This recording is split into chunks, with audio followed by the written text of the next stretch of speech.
بەڕێزان من ناوم لاوێن ڕێدارە تەمەنم 28 ساڵە و ئەندام پەرلەمانی سویدم لە وڵاتی سویدە لە ڕقم 8 بووم لە ئینتخاباتی 2014 بەڵام لە ئەم ئینتخاباتی 9 سپتامبەری 2018 دەمەوێت بەردەوام بم بەو کارە کە تا ئێستا کردومە. من ئەندام پەرلەمانی حیزبی سوسیال دموکراتم و لە تەمەنی 13 ساڵەوە بوومە ئەندامێکی ئەو حیزبە. ئێمەش کارمان لەسەر پرسی لاوان بووە تا ئێستا و هەر بەردەوامیش دەمانەوێ خەبات بکەین بۆ لاوانی ئەم وڵاتە. لە ئەو پرسانش کە لە پەرلەمانی سوید لەسەر منە لەسەرەوەیە کە لە کۆمیتەی یاسام.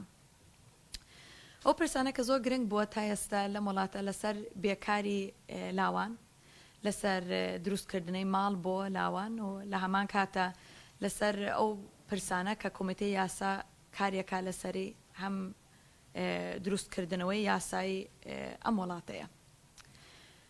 منیش ئەندامێکم کە دەمەوێت بەڕاستی خزمەتێکیش بکەم بۆ ئەو هەموو کورد پەروەردە کە هەن لەم وڵاتە.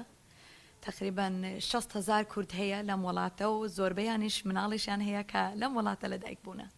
ناوێ من سەرکان کۆسە بەراندامێ پارلەمەنا سوێدم ji bo periyodekî nû. Ew 4 salê paş me ez endamê Parlemena Swêd navê Partiya Sosyal Demokratan xizmeta gelê xwe de bûm, xizmeta gelê ême li vir bûn. Ez dixwazim kar û xebatê xwe tu nemek din, periyodek din, 4 salê din berdewam bikim ji bo yek milletê me gelê me li vir, însanê me biyanî. A duyemîn ji bo gelê me Kurd bibin dengê wan Parlemena Swêda berdewam bikin rewşa Kurd û Kurdistanê bînin ser ziman.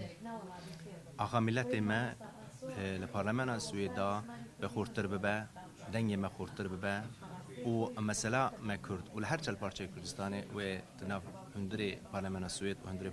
من ناوم شادیە حەیدەریە لە ڕۆژهەڵا لەدایک بووم لە باشوور گەورە بووم ماوەی 32 ساڵە لە وڵاتی سوید دەژیم.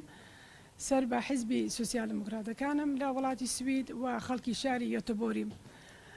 من ماوەی 7 ساڵ لە پارلەمانی سوید بووم و ئێستا دووبارە کاندیدم بۆ پارلەمان بە ژمارە 5 و هیوادارم کە هاوڵاتیەکانی کە لە شاری یۆتۆبۆریە ژین و لە سویدی چەروەها دەنگ بدەن پێش هەمووشێ دەنگ بدەن و ئەگەر دەنگیشیاندا هیوادارم بە سوسیال دموکرات و هاوڵاتیانی شاری یۆتۆبۆریش ئەگەر پێیان خۆش بوو دەنگ بدەن بە شادیە حەیدەری و متمانی خۆیان بدەن بە من زۆر سپاسیان ناکەم.